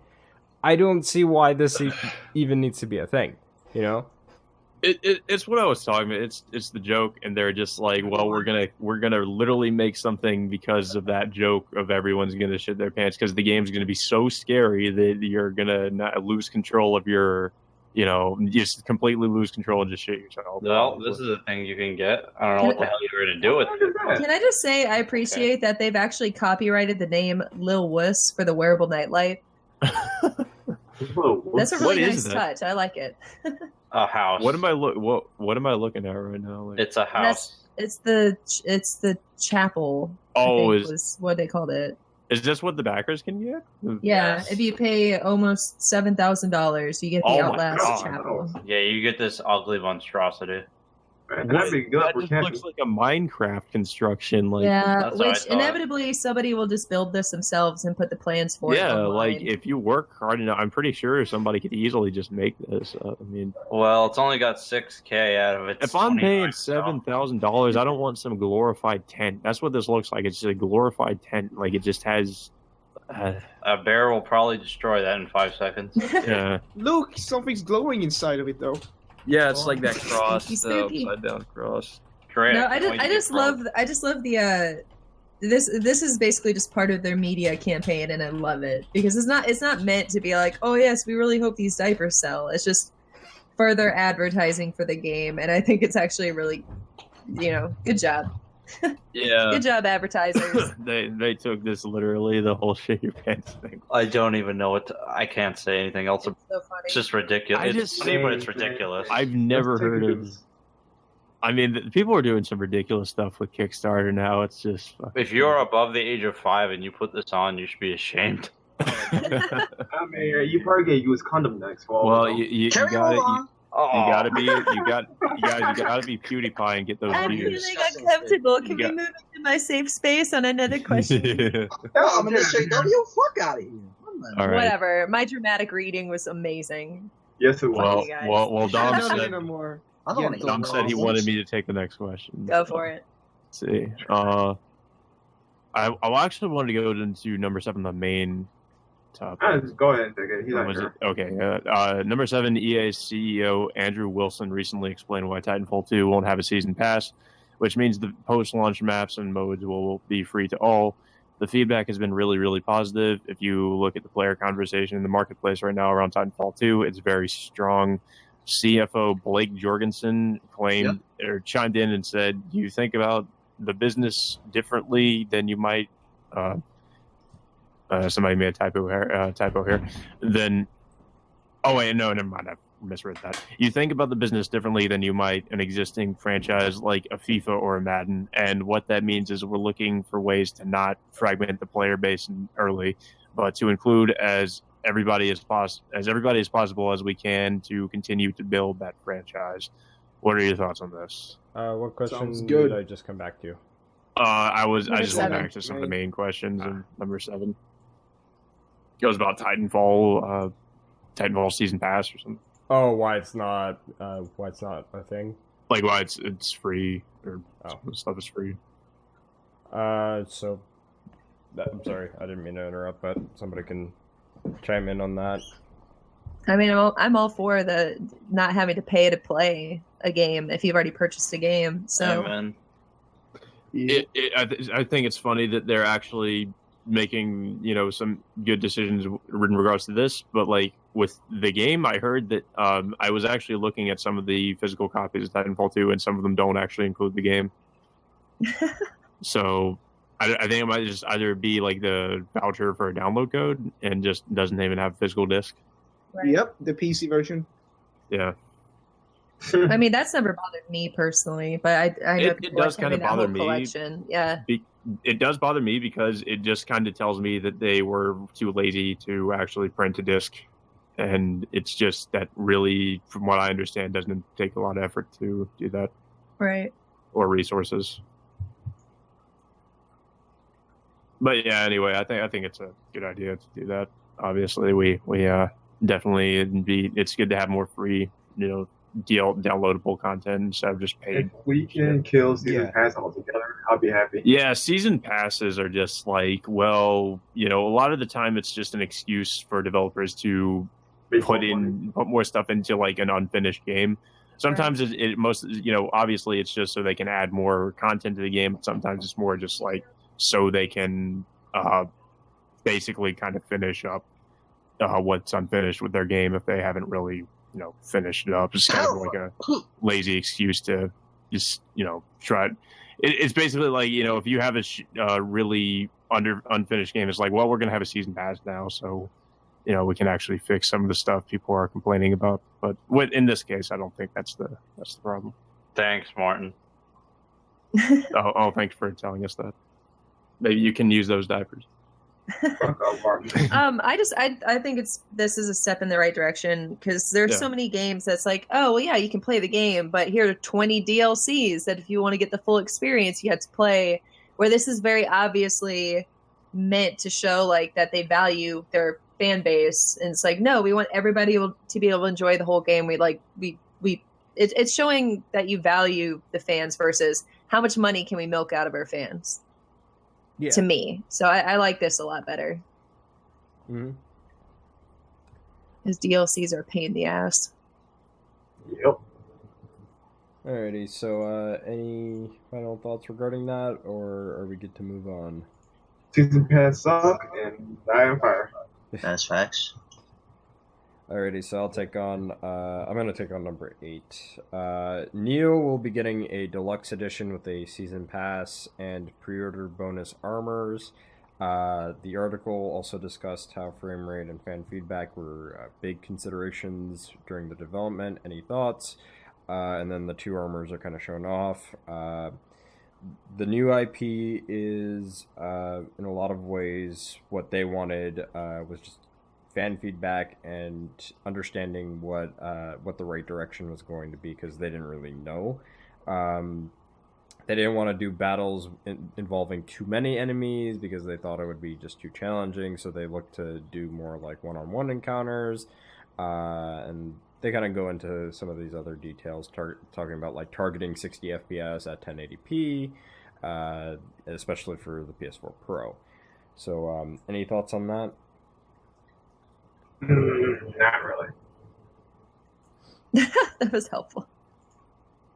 How about James? I'm back. I know he's Hello. Should have used one of those diapers. no. Gross. I was gonna say, how about James? Because I know he's interested in Nioh. Which question? This is number 8. Nioh. Let me see. About Nioh, right? Yeah, they're Yes. talking about the pre-order bonuses and how they were kind of targeting frame rate and listening to fan feedback. I like that they got rid of the millions of enemies to deal with on screen, because that game, no, multi-battles does not work very well. Mm. Unless you have a co-op partner, that shit is impossible. Oh yeah, agreed. They need to have 2 players at least. By the way, should have copied Dark Souls on that. 1 host, 2 summons. Yeah, I like I was saying earlier, I really like how they added in the 1080p 60 FPS for pro users. I think we talked a little bit about that earlier on, but also it's just really nice to see that they were looking to fan feedback, because they wanted to get like proper direction and see what they could do to improve the game overall. So to me, that was just really good news to hear. I'm glad they're not thinking like Itagaki, where the game's very hard. Let's make it harder. Yeah, That's a stupid idea. it worked for Ninja Gaiden. It doesn't work for other games. No, it did not. Back to you for saying no, it did not. It did not work in Ninja Gaiden, because now it's just loading kunai spam. But that's Well, beside the point. no. For three, no. But for 3 just sucks. For Black, yes. For 2 can go eat a dick with the super No. exploding enemies. Never again. Anyway, James, you want to take on the next question? Sure. In hype news, Sephiroth has been finally confirmed for Final Fantasy Dissidia, the arcade version. What other characters you guys want to see? Final Fantasy 15 characters. Yes. Yeah, like Zoro. Rural Chaos, yeah.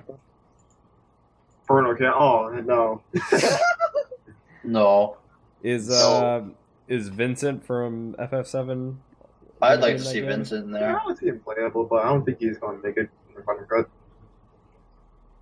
It'd be shameful because they have a lot more room to add characters in this game. Just so- fuck it. Put in like 100 Final Fantasy. Exactly. Fuck it. What's T for it? She's in there, I think. Yeah, that's like I never seen the Trevor. Yeah, I don't think I've seen her. Look, my main's in there. Mr. Sephiroth, Sephi, Nika Man Boy, Winged Angel. He's good. And I will play as Cloud and Sephiroth all day. I don't want to play as Cloud because I'll get depressed. I am the first. Yeah. He's captain. Oh, Where's oh, Zach? oh. Put Zach Yes, in the game. yes, put Zach in Oh, there. you're playing- Not a bad idea. Put Zach in. Can we replace Cloud with Zach because Zach was a better No. protagonist? Oh, Zach kind of honestly. You shush your face. Shush. Yeah, I'm not a fan of Zach personally, but more characters are better. You shut your whore mouth. Don't salty. Apparently, them fighting words. Yeah. Anybody else? Any characters you'd like to see make it into Dissidia? I mean, some from the MMO 14 would fit in there quite decently, Yeah. but that's about it. They have one character from 14, I believe. Was it Yeah, Shen you should- Toto? No, Yushtola. Oh, that chick. Yes. Yeah. Why not Tataru? Yes, Unitaru. Why don't you just add a damn chocobo while you're at it? Just play as a chicken. Why not? Yeah, I know that's Joe- gonna be Brendan's face. that Joe would be Car- my main character. Joe characters. Yeah. Joe characters are Yeah, always I'll name fun. my bar Mega Ultra Chicken. I destroy everything with it. Damn, we should actually do a episodic discussion on that or something over on the TCP. I will talking name my about Joe chicken characters. KFC. Yeah, I'll eat it. I mean, I named my chocobo Nugget, so That's tasty. Did you name it Chicken Nuggets? that would have No. been too many characters, so I couldn't. I named mine Davian to piss off my friend. Anyway, let's move on to the next question. We'll have Martin read off the next one. All right, let's see here. We're almost out of these. Yeah, Number that. 10 main topic. Yeah, we have a few more main topics and then a few more small topics. We got about 4 small. Let's see, 1, 2, 3. Okay, so we got 4 of each. All right. I'll do number 10. Main topic. Overwatch will be having another update. Well, It already kinda did. happened already. But it included the arcade mode and the Echo Point Antarctica map. And yeah, the update on this, by the way, this patch already happened. So Yep. yeah, Relax. yep. Oh no! So yeah. Continue because there's more to it. There's Yeah. you're just like yeah. Well, yeah. What is your take on a new update, basically? And Echo Point Antarctica, it's a compact arena map set within a remote scientific outpost. This is where Overwatch hero and climatologist May spent years in cryostasis. A rather severe polar storm. Freezer again. Permanently, please. What? I said James said freeze May. I said freezer permanently. Oh wait, I thought May was they. No. No. Hey, is All No. these people, are they wrong? Yes. They are wrong. Like, It's the Widowmaker. But best all the waifu- teachers I saw at Dragon Con, all those fanboys are wrong. Like Uh, best fuck the game waifu in general. is best waifu You- is Diva, the only, No. only lady. Mercy. It's Mercy. the whole Widowmaker. Yeah, I was gonna Mercy. say, I thought people were big fans of Widowmaker too. She I'm has a big ass. fan. Yeah, Tracer. Oh goodness. Tracer can get out. Hey man, I her don't know butt the next Mercy. What the fuck? Widowmaker's butt is amazing. Having Uh, nothing to do with the actual question. Nope. We went on to talking about butts. Well, Yes, they, alright, they, alright, Let me. if, Yes. if nobody wants to address the patch, there's that another question relating to a new character being released. That's Yes. another female for everybody She's to drool Latina, over. right? Oh, Oh. Sombra. Yeah, yeah. She's I think she's Yeah. Spanish. And her ass a 10. I don't know. Sombra. She wears a coat. You'll never know. Yeah, I didn't play as the character. I went up against the I- character, and it made me hate Overwatch. Ugh. Yo, what? It made me hate Overwatch. Aw. Why? What'd she do? Because that character She is not hacks. fun to fight against. She turns off your abilities like 5 seconds because she hacks you, Yep. which makes no sense how you hack a person, but okay. Get hacked.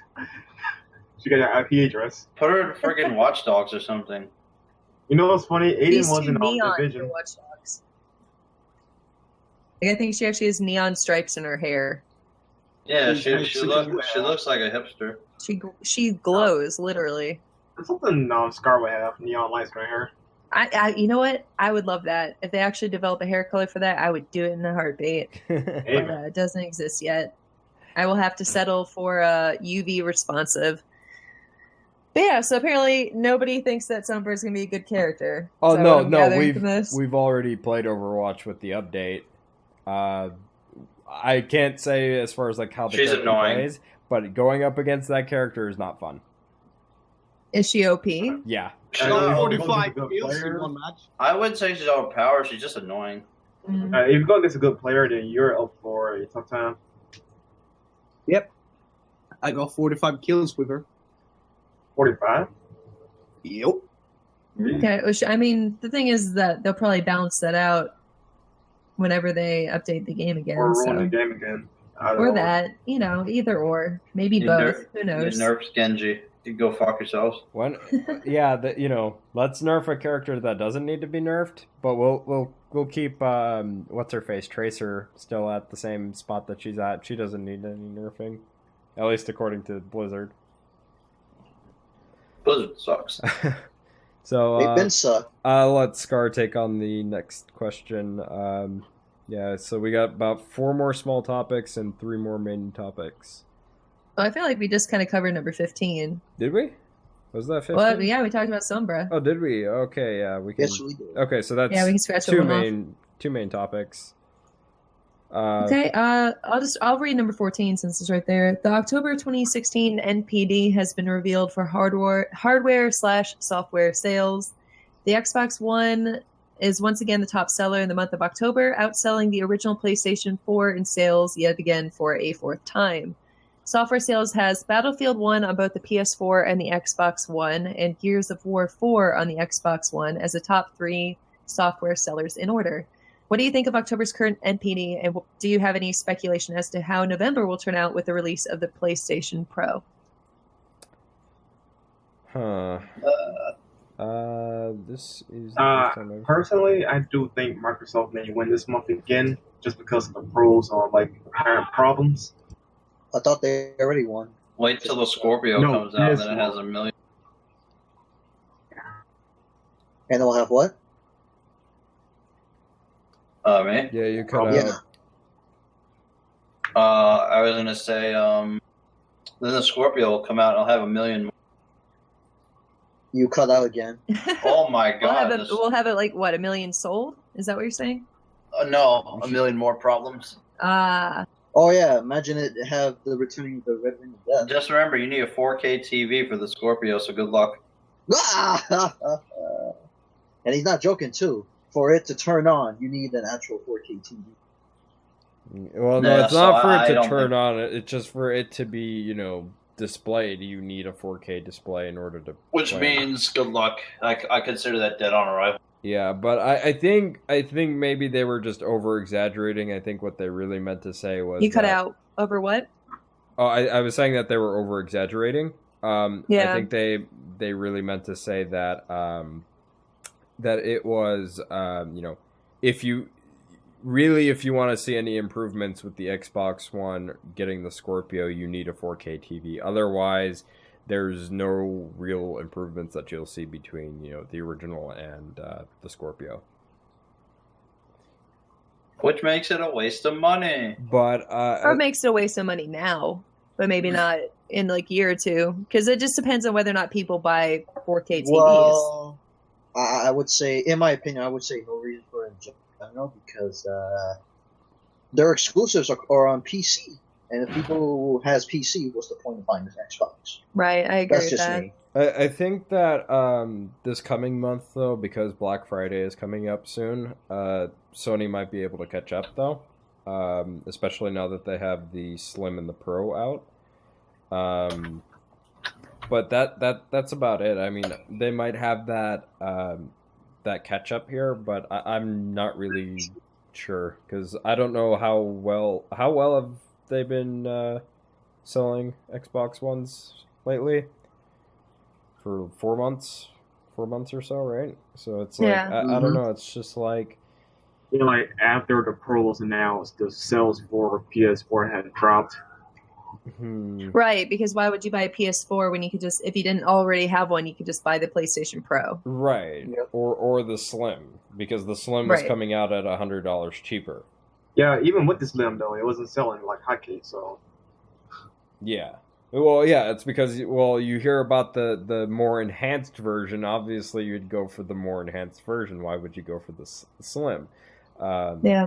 So it's like they kind of shot themselves in the foot, but at the same time, I could maybe see them catching up this time, just because Black Friday is coming up, and people are going to be buying consoles for Christmas gifts and whatnot, or they're just going to buy a console because Black Friday and whatnot. Right. So. No, it'll be interesting to see the numbers. Oh yeah, definitely. Hold on. Brandon, he actually said that? Phil Spencer? yeah, Phil Spencer said that if you don't have a 4K TV, there's no need to get a Scorpio. Oh, I thought he said about that in general. I would have agreed.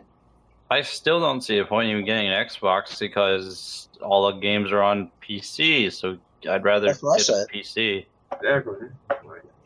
I get the Gaming attention console. for with the Scorpio, but at the same time, if your user base is really small compared to your competitor, that's a big waste of money. I say get a PS4 for console gaming.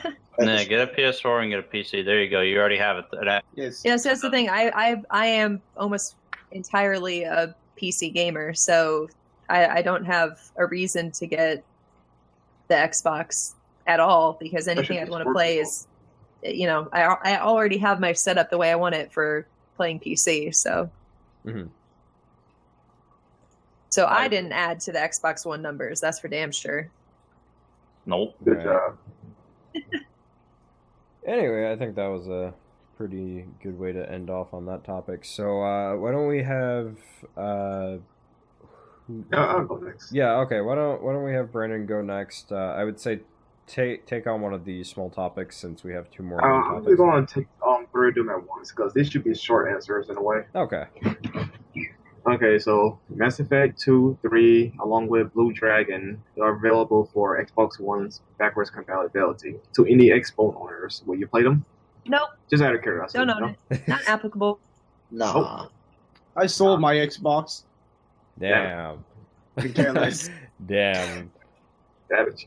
Okay, so number 2, the new Nintendo 3DS will be on sale for $100 on Black Friday. So anyone picking up a new 3DS? I'm broke. No. I wish I could. I'm broke. No, and I'll tell you why. There's only one exclusive game that is on the new 3DS. Otherwise, it's useless to get it. I would get Project Cross on. There That's all there I'll is, put it on. but I would say that the new 3DS overall as like a handheld that's buffed in comparison to the original.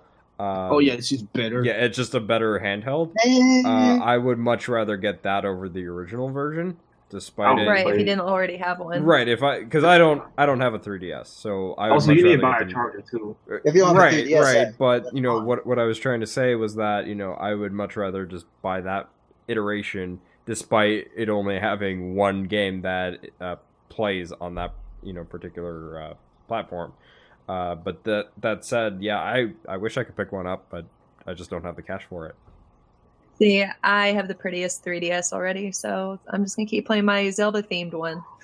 Oh, I was about to say, this is pink, man. You should be ashamed of yourself. No, it's a gold Legend of Zelda one. Oh, Mine's the gold awesome. one? Okay, yeah, Yeah. you're cool now. Oh, thank you. I'm glad that makes me cool. Yes. But so like I like the one I've got, so there's no reason even if it's technically an upgrade, which I'm not sure it necessarily is for me, there's no reason to get it. I mean, It if would you just be play $100 games- wasted. If Yeah. you play games that require the circle pad thing, like the extra attachment, then I say pick this one up because it comes like with 2 analog sticks.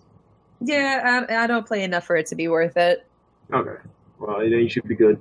Better than the Switch. Oh, did I say that? Low key, this. Yeah, the roast. Okay, so next question. Sega has announced Daytona 3 will be coming to the arcades with on no date at this time. Is anyone going to play Daytona when it comes to the States or anywhere else? Other than Tommy.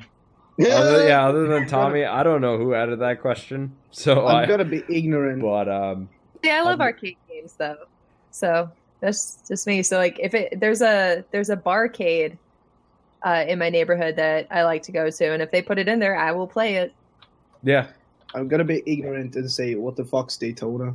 I mean, I'm assuming it's a racing game. You're ignorant to Daytona. How dare you? Blasphemy. No, I mean, if it shows up in arcades, I would play it just to try it out. But I wouldn't be I've never been one of those people that will sit there for hours playing an arcade game. So maybe that's just me. Alrighty, so we got one small and two main. I will take on the small one, and then I'll let James take on a main topic. The next Mortal Kombat movie will feature Simon McQuoid, a not relatively known small-time director on video game fan movies, to direct the next big MK movie. McQuoid has no actual track record as far as a Hollywood actor, so directing this movie would be his first time, his first debut. So, any thoughts on that for any Mortal Kombat fans, or anyone that just has no opinions on video game movies? This movie's gonna suck. You already know I'm gonna say it, but I'm not gonna say it. Oh, go for it! Go for it! Go on the road. Flop. See, I love the first Mortal Kombat movie, so I just don't see how it could possibly be better than that. But that was it's just perfect. Nostalgia. So bad it's good. Yeah. I will say that as far as I can tell, most directors in Hollywood is that their first movies that they actually do, like that they actually put out, are usually done well. It's usually the sophomore effort that's terrible. So as far as the director's efforts, he'll probably do a great job. It's just whether or not the movie comes together and is actually any good. So I don't know. That's my thought. Usually, if it's somebody's first Hollywood movie, they put so much effort into it that it's usually pretty good. Yeah. I would say that, like, I don't know. This guy has no real track record, so I don't know. We would have to wait and see how that all turns out. But at the end of the day, if it turns out good, I definitely good on that movie and good on that director for making a good movie. But if it turns out bad, like most video game movies end up doing, the live action ones at least, then it's like, oh well. I mean, kind of to be expected at this point, because nobody in Hollywood or their mothers know how to make a good video game movie, Talking about Assassin's Creed? No, we're talking about this no-name director Mortal Kombat that movie. is planning on making a... Oh, there's going to be another one? Yeah. Yep. Oh no. Yeah. I just don't see how it'll live up to the original. What can you do with that plot though? Like, I mean, they did a good thing with the first one, and then with the second one, it's like, Chaos. Yeah. Chaos. I'll give you this. At least he's not doing a Kira live action movie. Yeah. Oh god, don't remind me about that. Yeah, anime live action movies are becoming a trend now too. But I think it's the same thing.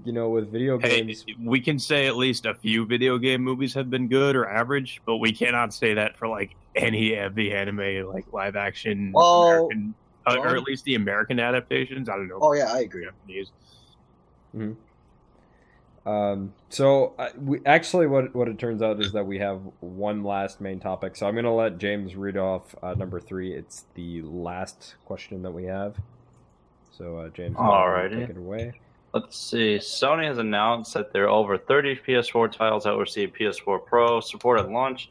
Are there any games on the PS4 that you think should receive Pro support or benefit from it? I'll let you guys go first. I need to think of a few. Well, we already know about 15. I think 15 would really benefits from the Pro, and Digital Foundry actually did a video where they talk about that.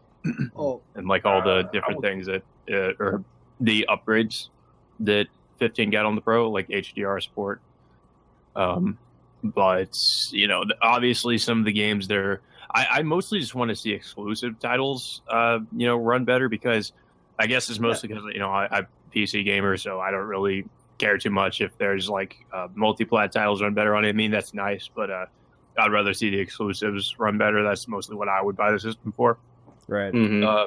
Just to run like some of the new stuff that's coming out, like Horizon and Last Guardian, stuff like that, at like 60 frames, or just have it look better.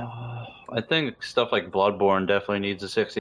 Oh yeah, Bloodborne. I absolutely agree. Bloodborne would. Dark Souls 3 can get it too. nicely. I know Uncharted 4 got one, but I really just want to see it in 60 FPS on the story mode. Oh, that will never happen. Yeah, that's sad. Oh yeah, it still runs at 30. Yeah. Yeah, but the multiplayer got a 1080p boost, so it's kind of interesting. But yeah, I would have to agree with James. Like Bloodborne and Dark Souls 3 would be very nice to see getting pro support. Trying to think what other game could benefit from having that kind of support. I would say maybe well, actually Berserk was already confirmed for PS4 Pro support, now that I think about it. Actually, you know what? The Samurai Warriors 4 and the expansions for that game in particular, I think it would be nice to see pro enhancements. Maybe if possible, but I highly doubt they would do it. Maybe like Sleeping Dogs, but I highly doubt they would give pro support to something like that. But yeah, and also but I highly doubt this as well. Metal Gear Solid 5, as underwhelming as that game is, I think it would look really nice with pro support, but that's just me. So, anyone else wants to talk about this question? Yeah, just one on top of my head. Just Democrat 4. Oh yeah, give it run it in 4K. Yeah, just give it the PC treatment. Have more enemies on the screen. 400 frames per second. Wouldn't they kind of have to go back in the game and actually like program that in there? Legendary Dark Knight mode exists already. So yeah, but on PC you get more enemies based on your hardware. Oh really? Yeah, yeah, he ain't wrong. Yeah, I fought I swear 80 scarecrows at once. Really? Yeah. So I want that. I didn't know they did that on PC. Yeah, they did. DMC4 is interesting on PC with that. You can actually uncap the frame rate to be at 400. If you have the hardware to do it, you could. It looks smooth as fuck for anybody that's seen that. Yeah, that's all. About DMC though, Kappa. Oh fuck no, that game doesn't need pro support. That game couldn't run 60 frames with the pro. Yeah, because it dips a lot. DMC? Yeah, that game doesn't need pro support. You can get it to run like that on PC, but the game still sucks, so why bother? Yep. Yeah, I mean it runs pretty well on PC from what I remember. It's still a buggy mess apparently. Mm-hmm. More so on Definitive Edition, but we're diverging a little bit. Any final thoughts, maybe from Scarberry or Martin, maybe on what game should get pro support? It didn't matter. Come on, talk. I'm not well versed in PlayStation games, anyways, because I've never really played on consoles in the past several years, so I don't have CC anything. Master Race. Yeah, pretty much. Game and console. Yeah, Betrayer. Look, everyone knows the hybrid is the best master race. Have both. That's why I have multiple consoles. Can we get Crow's Burning Edge PS4 Pro support? Anyway, oh yeah, that would be interesting, but that game needs to be localized first. Anyway, this was a very interesting podcast. Lots of fun, lots of interesting topics. So we're going to start with the outro. So why don't we start off with Mr. Brandon, and we'll just kind of work our way from there. Okay. Thanks for watching. I'm a Black Flag pirate. I'm going to take your booty and groceries. Where can they find you, Mr. Pirate? Black Sparrow. And you can find me on Twitter, Pounding and Your Wife. Man, don't listen to this Figa. He's got no game. And if anything, he's gonna be running like he just saw the police chasing after him. I don't worry, the police will get the action too. But they forgot one thing. He's Captain Jack Sparrow. Pirates of the Caribbean and the Curse of the Black Man. Anyway, where can we Yes. find you? Twitter, YouTube, RKMagic514. ARG. All right, Martin, where can we find you, sir? You can find me on Twitter at PsychoRender. Alrighty. And wait, hold on hold on a second. What's your YouTube name, sir? You can also find me at Twitter at Itagaki. Oh god. Oh man, no, we're gonna I'm blow just right messing over with you. that one. Scarberry, where can we find you? I'm on Twitter and Instagram at the Scarberry, and I'm on YouTube at channel Scarberry Gaming. So, or just type in Scarberry and I should pop up. Alrighty, Captain Chaos, where can we find you, sir? You can find me on Twitter at Captain Chaos and YouTube at Captain Chaos, but there's a space in between Captain Chaos.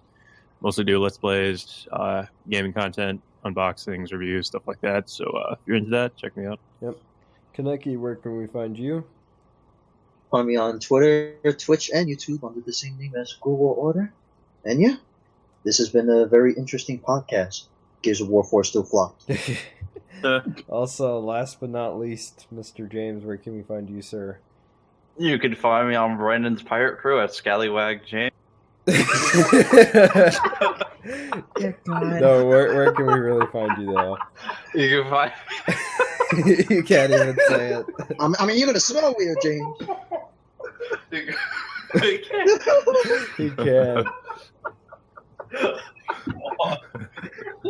You want me to do an intro for you? No, I got it. All right. You can find me on Twitter at DemHunterJames.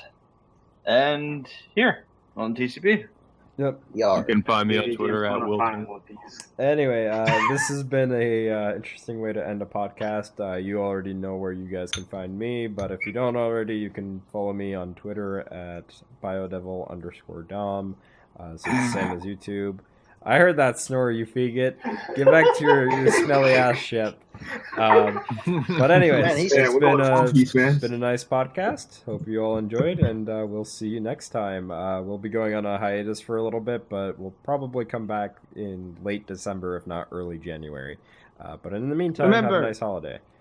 Yeah, we'll be See you. back Remember- once we're sick of our families. Yeah. Remember, buy diapers. That won't take long. All right. Smelly hobo hunter.